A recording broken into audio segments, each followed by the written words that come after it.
KBR Prime, podcast for curious mind.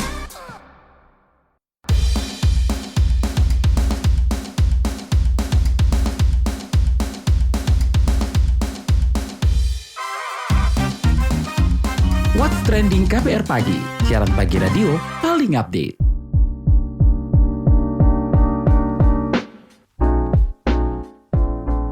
Mau bikin SIM, bayar polisi. Ketilang di jalan, bayar polisi. Itu sepenggal lirik lagu Bayar Bayar Bayar milik grup band bergenre punk asal Purbalingga, Jawa Tengah.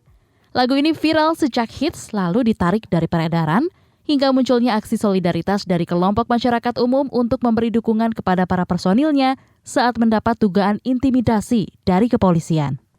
Pasalnya, menyusul lagu Bayar Bayar Bayar muncul video permohonan maaf. Mohon maaf sebesar-besarnya kepada Bapak Kapolri dan institusi Polri atas lagu ciptaan kami dengan judul Bayar Bayar Bayar. Itulah kata-kata Muhammad Syifa Al-Ufti alias Electro Guy sebagai gitaris band Sukatani. Yap, podcast What's Trending membahas lagu band Sukatani bareng saya, Naomi Liandra.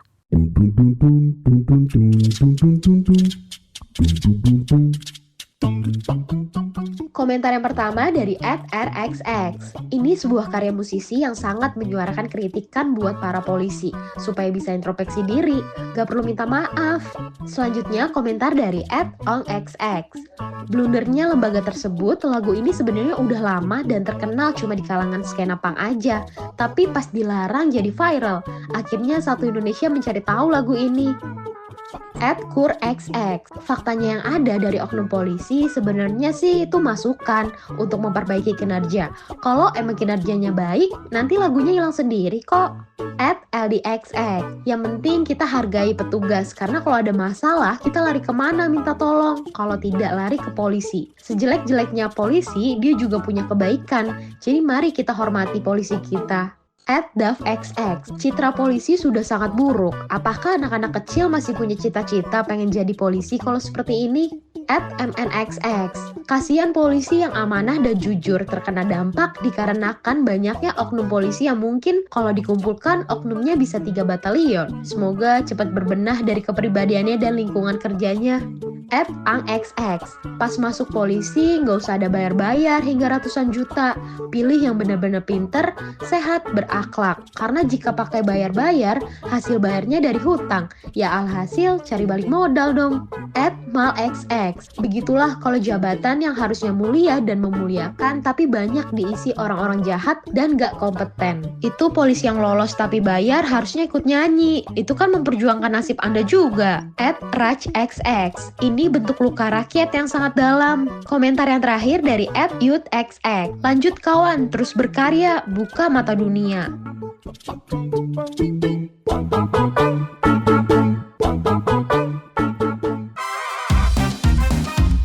What's Trending KBR Pagi, siaran pagi radio paling update. Menanggapi polemik ini, Karopenmas Divisi Humas Polri Brigjen Trunoyudo Wisnu Andiko menegaskan bahwa Polri tidak alergi terhadap kritik. Kata dia, Polri terus berupaya menjadi organisasi yang modern, yaitu Polri tidak anti kritik.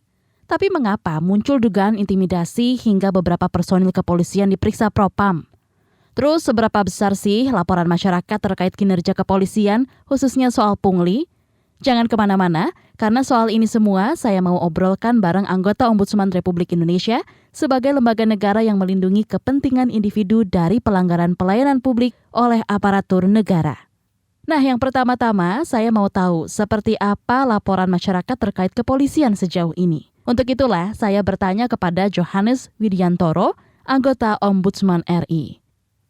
Pak, masih tinggi nggak sih laporan masyarakat terkait kepolisian sejauh ini, utamanya terkait pungli? Kalau bicara yang masuk ke kami, saya kebetulan punya statistik 5 tahun terakhir ya. Itu memang laporan kepolisian ya, itu masuk ke 4 besar Mbak. Ya, itu dalam 5 tahun terakhir ini sejak 2020 kira-kira ada 3.000 sekian laporan kepolisian. Nah, ini tersebar ya, tidak hanya di pusat tapi di seluruh provinsi. Jadi kalau pertanyaannya khusus pungli, ya ini menariknya adalah sesuatu yang sifatnya melanggar prosedur, penyalahgunaan wewenang atau pungli termasuk di situ kan memang kayak ini ya Mbak ya, satu situasi yang kenapa tidak langsung ada angkanya di ombudsman, barangkali juga tidak banyak orang yang mau melaporkan hal itu, baik itu yang tersangkut langsung maupun juga yang tahu tentang hal itu. Tapi di sisi lain bukan berarti ombudsman nggak pernah menemukan itu. Artinya ini sebenarnya satu situasi yang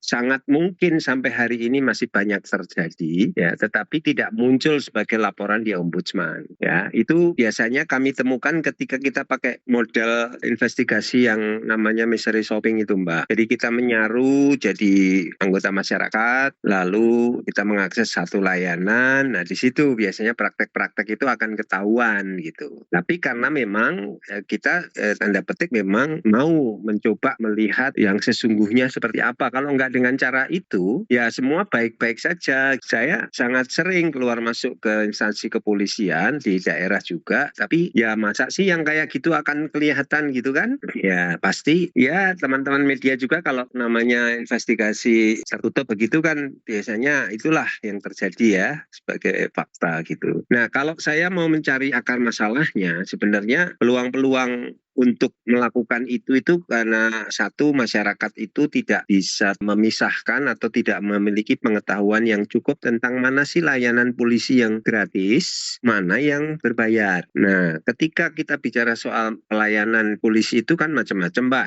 Di SPKT itu ada banyak tuh misalnya soal laporan pengaduan ya kan, kemudian bantuan kepolisian, termasuk juga kalau ada informasi-informasi masyarakat yang perlu diketahui polisi. Ada banyak jenis layanan, cuman kalau mau disederhanakan itu ada dua, yang satu gratis, yang satu berbayar gitu. Sesuai aturan ya, itu memang ada yang berbayar. Nah pertanyaannya sekarang, masyarakat kita ini sudah benar-benar paham nggak sih mana layanan kepolisian yang gratis? Karena kita mengacu pada peraturan polisi nomor 3 2024 maupun juga PP 76 2020 tentang PNBP ya, itu memang yang gratis itu laporan polisi ya. Kalau kita bicara soal ada kejadian tindak pidana, kita mau lapor kepada polisi untuk dilakukan tindak lanjut ya atas kejahatan atau peristiwa pidana tertentu. Itu gratis. Lalu surat tanda terima laporan polisi ya, karena setelah kita lapor kan lalu ada surat dikeluarkan bahwa kita sudah benar-benar lapor, lalu ada semacam dokumen ya bukti telah melaporkan polisi, itu juga masih gratis ya. Lalu surat keterangan tanda lapor kehilangan ya, meskipun kalau kembali ke liriknya Sukatani itu saya cermati ya memang ada juga yang disebut di situ bayar gitu kan. Padahal secara regulasi sebenarnya itu tidak bayar. Tadi misalnya laporan kehilangan, tidak bayar. Lalu kalau kita melapor ada perkembangan atau kemajuan proses penyelidikan, itu namanya SP2HP ya, pemberitahuan perkembangan hasil penyidikan. Ini juga gratis ya, kewajiban mereka, kewajiban polisi untuk kita dapat informasi. Nah, jadi problemnya memang kalau yang lain ya berbayar gitu kan, SKCK ya kan, kemudian ada ngurus SIM ya kan, STNK dan lain-lain kan sesuai aturan memang itu berbayar. Nah, masalahnya yang tidak berbayar ini, apakah polisi juga sudah mendeklar itu secara jelas, terpampang di unit-unit layanan dia, di SPKT ya, tanpa menyembunyikan hal itu gitu maksud saya ya. Karena bagi masyarakat awam bisa jadi mereka itu merasa terbantu dalam banyak hal lalu merasa punya kewajiban membayar. Itu juga bagian dari ketidaktransparan informasi dari kepolisian bahwa layanan mereka gratis. Lalu kalau Mbak tadi nanya soal pungli, itu juga satu fenomena yang muncul dengan misalnya nih saya nggak tahu lalu saya tanya Pak berapa biayanya, oh itu terserah sajalah, sukarela gitu kan. Nah, itu kan gambaran pungli secara halus. Ya, kenapa tidak dijawab bahwa itu gratis gitu kan? Kenapa masih dengan kata-kata udah sukarela seikhlasnya, hal-hal yang dalam kultur masyarakat kita masih dianggap itu kewajiban kita tetap memberi berapapun kan gitu. Nah, itu hal yang tanda petik menjebak ya. Maka memang mestinya ada aspek edukasi di masyarakat melalui unit-unit layanan supaya jelas terpampang apa yang berbayar, kalau berbayar berapa, dasar hukumnya apa. Oke, masyarakat kalau mendapati pungli atau jadi korban pungli itu bisa apa sih? Apa saja nih kanal pengaduan yang dipunya? Oke, bisa apa aja. Nah, kalau kita bicara soal ketika dia tahu bahwa ini bukan pungutan resmi atau pungli, satu kewajiban masyarakat kita yang kita tuntut tentunya adalah speak up, ya kan? Harus menyampaikan hal itu sebagai satu hal yang nggak benar, pelanggaran atau apapun namanya. Kami prinsipnya sih mendorong masyarakat berani untuk melaporkan itu. Ya, kalau sekiranya kita memberikan kesempatan pertama pada instansi kepolisian, ya laporkan ke divisi Pamina ya, pengawas internalnya kepolisian ya. Kalau di daerah itu ada di Polda itu ada Erwasda, inspektur pengawas daerah ya, lalu ada inspektur pengawas wilayah. Kalau di Mabes ada Itwasum, inspektur pengawasan umum. Kalau itu terkait kode etik laporkan ke Propam. Nah, ini bagi saya memang perlu ditempuh dulu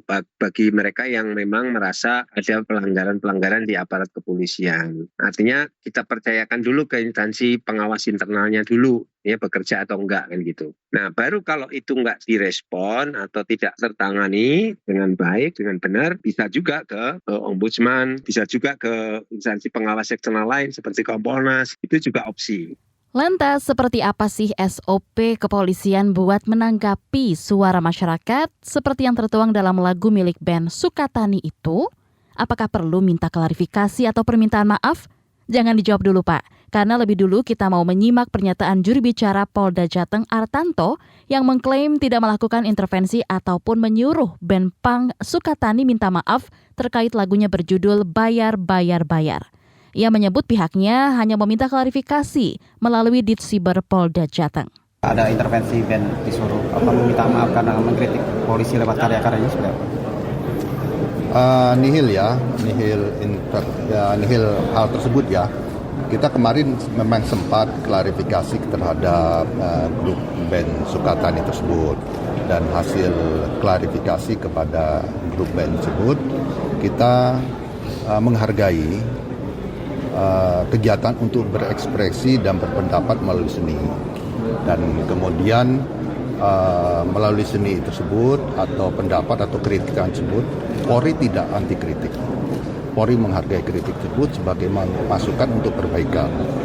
Dan kemudian kedua, bahwa kritikan tersebut sebagai bukti bahwa mereka cinta terhadap Polri. Dan ketiga, yang mengkritik terhadap Polri yang sifatnya membangun dan untuk perbaikan itu akan menjadi temannya Bapak Kapolri. Jadi kita sini sangat apresiasi, menghargai kritikan-kritikan yang diberikan kepada pihak kepolisian. Tapi kenapa disuruh membuat video klarifikasi? Oh, tidak ada. Dan menarik karya? Nihil. Jadi klarifikasi itu hanya sekedar kita ingin mengetahui tentang maksud dan tujuan dari pembuatan lagu tersebut. Dan tersebut kita mengapresiasi, dan itu merupakan kritikan terhadap Polri yang sifatnya membangun, dan itu sebagai masukan untuk perbaikan kita ke depan. Polres Purbalingga itu ya yang intervensi itu? Bukan, tidak ada. Jadi kemarin dari penyidik cyber Polda Jawa Tengah sempat berjumpa dengan mereka dan berbincang-bincang dan mengklarifikasi, dan kami menghargai daripada pendapat mereka dan ekspresi mereka melalui sini. Kenapa klarifikasinya ada permintaan maaf? Oh, Nil, jadi klarifikasi kan bincang-bincang saja. Itu mungkin mereka merasa memberikan informasi lanjutan ya kepada pihak atau kepada masyarakat. Monggo-monggo aja, tidak ada intervensi sama sekali. Kalau video itu di cyber berarti ya? Bagaimana? Kantor cyber ya, yang pembuatan video itu? Oh, saya tidak tahu. Saya tidak memahami itu semua. Jadi mungkin gimana? Kalau ke depan nanti mereka mau memanggungkan pakai lagu itu juga boleh aja. Ya monggo aja. Kita menghargai ekspresi dan yang memberikan kritik membangun kepada Polri itu menjadi teman bapaknya Kapolri. Kita hargai itu semua. Pak Kabit sudah dengar lagunya Pak Kabit? Udah baca liriknya belum? Ya kalau mendengar lagu sudah. Tanggapannya gimana Pak Kabit? Ya itu namanya kritik yang membangun, kan kita harus introspeksi ya. Maksudnya itu kan membangun itu kita harus melakukan perbaikan. Ya, apabila ada anggota yang melakukan pelanggaran atau melanggar dari aturan pelaksanaan tugas kan harus kita evaluasi. Tapi lebih banyak lagi anggota Polri yang melakukan kebaikan, yang menegakkan hukum, yang bersifat humanis, itu kan lebih banyak daripada itu. Nah ini harus kita tampilkan juga. Yang salah kita hukum, tapi yang melakukan tugas dengan baik dan sudah melaksanakan kegiatan secara humanis, mengayomi, melindungi masyarakat, kita harus kita tampilkan juga. Apresiasi juga kepada anggota Polri. Pak, itu lagu itu jadi perhatian tim cyber awalnya gimana sih Pak? Ada informasinya? Ya namanya kan lagu itu kan terkenal. Kenal ya Pak? Iya. Kayak banyak polisi udah denger lagunya. Ya banyak, itu kan introspeksi gitu. Nggak ada Pak di Spotify, udah dihapus. Ya kita nggak intervensi terhadap itu. Yang bikin ini apa sih Pak? Liriknya atau? Ya namanya kita kan melihat lagu itu bagaimana sih, ternyata itu ada lagu itu ada sifatnya kritikan terhadap Polri, ya kita pahamilah, kita hargai. Pak, berarti ada pelarangan panggung juga nggak Pak? Bagaimana? Pelarangan di panggung saat main ini? Oh nggak ada, bebas mereka. Pak, setelah Silakan. viral ini apa sudah ada komunikasi lagi dengan band Sukatani Pak? Pada prinsipnya kita menghargai mereka untuk berekspresi, berpendapat, dan ini sebagai masukan buat Polri untuk membangun, dan mereka menjadi temannya Bapak Kapolri. Jadi lagu itu boleh diedarkan lagi ya Pak? Monggo aja, bebas Monggo aja. aja. Tidak ada masalah buat kita. Kembali ke Pak Johannes soal kritik aparat lewat lagu. Memang gimana sih Pak SOP kepolisian untuk menanggapinya? Apakah setiap ekspresi masyarakat perlu ada klarifikasi atau permintaan maaf begitu? Itu saya sangat tidak setuju ya. Artinya kan yang namanya orang berekspresi melalui berbagai kanal termasuk para seniman kita berkreasi, ya harusnya diapresiasi dong karyanya. Nah kalau kita bicara itu ekspresi dari orang yang ya katakanlah menerjemahkan ya bagaimana pelayanan publik instansi kepolisian, dianggap masih banyak nih orang-orang yang melakukan ini dan itu, pungli dan seterusnya, ya mestinya itu jadi bahan introspeksi lah dari kepolisian. Karena suka tidak suka ya memang harus diakui potret yang seperti itu masih banyak dirasakan oleh pengguna layanan kepolisian kan gitu. Cuma lagi-lagi memang saya juga tidak menafikan bahwa ekspresi itu bisa jadi tadi yang saya sebut, mungkin mereka juga kalau SKCK bayar, kalau SIM bayar, memang resminya harus bayar kan gitu. Nah hanya memang harus dipilah-pilah juga, maksudnya mana sih mereka paham benar nggak ini, mana yang harusnya gratis, mana yang memang sungguh-sungguh berbayar. Nah kalau sudah bayar tapi masih pakai uang tambahan apa tip atau apa, nah itu yang disebut pungli kan gitu. Nah kabar terbaru ada 6 personil Ditresiber Polda Jateng yang dimintain keterangan buntut dugaan intimidasi terhadap Ben Sukatani. Ini keterangan resmi akun X @divpropam yang diunggah pada Sabtu malam. Jadi gimana nih Pak? Apakah ada jaminan masyarakat yang mengadukan pungli atau pelanggaran kinerja aparat tidak akan mendapat intimidasi? Gimana nih supaya masyarakat tidak takut? Hari ini saya bilang tadi kita penuh dalam era keterbukaan, era transparansi. Saya rasanya kok nggak perlulah kita takut lagi sekarang ini. Yang namanya intimidasi itu satu langkah yang justru akan jadi blunder kan. Kalau polisi sekarang juga banyak diawasi. Ya kami termasuk lembaga eksternal yang mengawasi kinerja mereka. Jadi itu akan jadi laporan kedua nanti kalau ada intimidasi. Nah itu beberapa kasus kan sekarang kita lihat Propam juga udah sungguh-sungguh nih menertibkan internalnya kan, perilaku polisinya yang nggak benar gitu. Saya kira kita dorong supaya juga Propam juga sungguh-sungguh merespon laporan-laporan masyarakat yang terkait dengan kode etik atau disiplin Polri gitu. Termasuk kalau dia sampai keluar dari jalur untuk mengintimidasi kita semua gitu. Masyarakat tuh jadi bertanya-tanya. Tadi kalau melihat komentar netizen di media sosial itu, Apakah nggak boleh mengkritik kepolisian? Ya, saya mengomentarinya itu dengan melihat sampai di mana sih kedewasaan kepolisian kita hari ini. Ya, lagi-lagi di tengah keterbukaan informasi, di tengah kita memperjuangkan demokrasi, yang namanya kebebasan menyampaikan pendapat, tulisan maupun lisan, itu kan dijamin oleh konstitusi kan ya. Jadi masa sih polisi harus sangat reaktif, kemudian justru membawa ke persoalan-persoalan ujaran kebencian, pencemaran nama baik dan seterusnya. Menurut saya kok itu justru kontraproduktif bagi polisi gitu ya. Lebih baik kemudian ya introspeksi, lalu secara internal ya mereka perbaiki bagaimana sistem di internal kepolisian itu supaya penilaian publik itu tidak negatif seperti itu gitu. Jadi saya kira ini soal kedewasaan berdemokrasi. Memang kepolisian kita ini kewenangannya memang sangat besar, sangat luar biasa. Tapi kalau saya dari aspek pengawasan juga selalu menyampaikan ke banyak kesempatan bagaimana sistem pengawasan di internal kepolisian itu juga bisa bekerja dengan sungguh-sungguh gitu loh. Jangan hanya kemudian mempercayai bahwa semua aparat itu baik adanya, karena sistem pengawasan di internal yang lemah itulah biangnya kan. Coba kalau pengawasan internalnya efektif, sebenarnya pola perilaku menyimpang yang seperti itu kan bisa ditekan juga gitu. Nah, sekarang malah ada usulan nih Pak dari DPR untuk menjadikan Ben Sukatani sebagai duta kepolisian. Bagaimana nih Pak? Apa langkah ini tepat atau meredam polemik sesaat? Dan memangnya perlu ya dibikin duta-dutaan gini?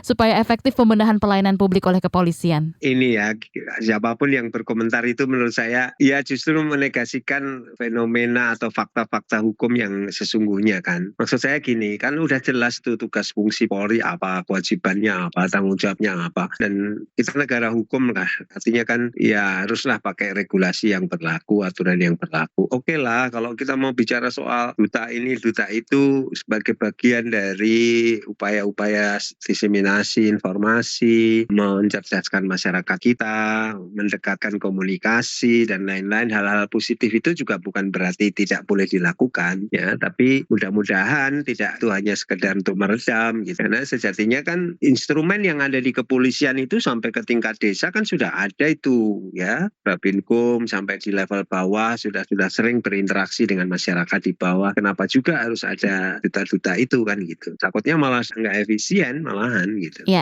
baik. Nah, bagaimana nih Anda melihat Polri berbenah terkait pungli dan cara perbaikan serta perkembangannya sejauh ini? Ya, saya sih sederhana aja ya. Kalau bicara bebenah, sebenarnya kan sistem yang dikembangkan di instansi TNI, Polri kurang lebih sama ya. Itu kan bicara soal jalur komando, ya kan? Instruksional. Artinya kan lalu aspek leadership itu kan menjadi sesuatu yang sangat penting. Nah, saya memberikan challenge pada para dari bawah lah, Kapolsek, Kapolres, Kapolda, dan juga di Mabes Polri. Sejatinya kalau bicara soal mereformasi diri, mencegah adanya tindakan-tindakan menyimpang di internal kepolisian, seberapa banyak, seberapa jauh, seberapa serius ya para Kapolda, Kapolres, Kapolsek di seluruh wilayah itu sungguh-sungguh memberi teladan contoh pengawasan yang efektif ke anak buahnya. Karena sekali misalnya diperintah, dikomando oleh seorang Kapolda, disebut aja Kapolda Metro Jaya, bikin policy ini lalu serentak diterjemahkan sampai ke bawah, kan sejatinya sangat sederhana harusnya di instansi kepolisian karena memang kayak kultur seperti itu gitu kan. Tapi kalau kemudian itu tidak diseriusi ya, instruksi sebaik apapun dari atas bahkan dari Kapolri sekalipun, kalau instruksi itu tidak dipastikan efektif sampai ke level yang paling bawah ya percuma juga kan gitu. Baik, terima kasih Pak Johannes Widiantoro, anggota Ombudsman RI.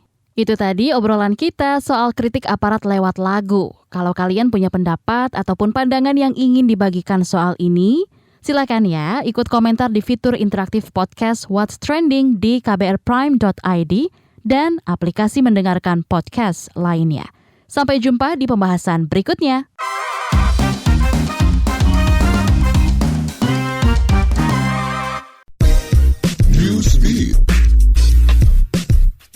Seruan kabur aja dulu yang belakangan ramai di media sosial direspon oleh Duta Besar Jepang untuk Indonesia, Masaki Yasushi. Ia mengungkapkan harapannya agar lebih banyak pelajar dan pekerja asal Indonesia memilih Jepang sebagai tujuan untuk belajar dan bekerja. Masaki menjelaskan bahwa banyak universitas di Jepang yang kini menggunakan bahasa Inggris sehingga pelajar Indonesia yang tidak terlalu fasih berbahasa Jepang masih bisa melanjutkan studi di sana. Selain itu, Jepang juga membuka peluang besar bagi pekerja terampil dari berbagai negara termasuk Indonesia, terutama di sektor medis, manufaktur, pertanian, perikanan, dan jasa. Masaki menekankan bahwa pekerja Indonesia sangat dihargai di Jepang.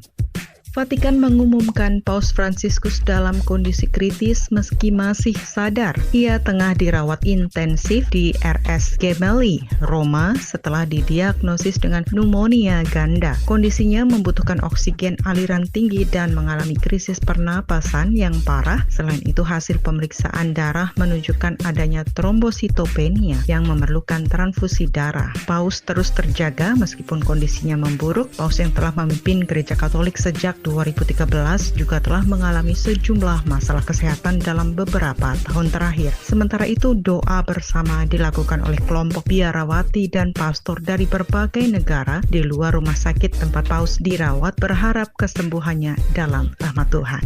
Kampanye vaksinasi polio besar-besaran dimulai di Gaza pada Sabtu 22 Februari dengan target mengimunisasi 600.000 anak Palestina di bawah usia 10 tahun. Kampanye ini dijadwalkan berlangsung 3 hari dan bisa diperpanjang jika diperlukan. Kampanye ini melibatkan Kementerian Kesehatan Gaza, WHO, UNICEF, dan UNRWA. Vaksinasi ini digelar karena kekhawatiran akan munculnya kembali polio setelah ditemukan jejak virus dalam sistem pembuangan limbah. Sebelumnya pada Agustus 2024, Gaza melaporkan kasus pertama polio pada seorang bayi yang memicu pelaksanaan kampanye vaksinasi pertama.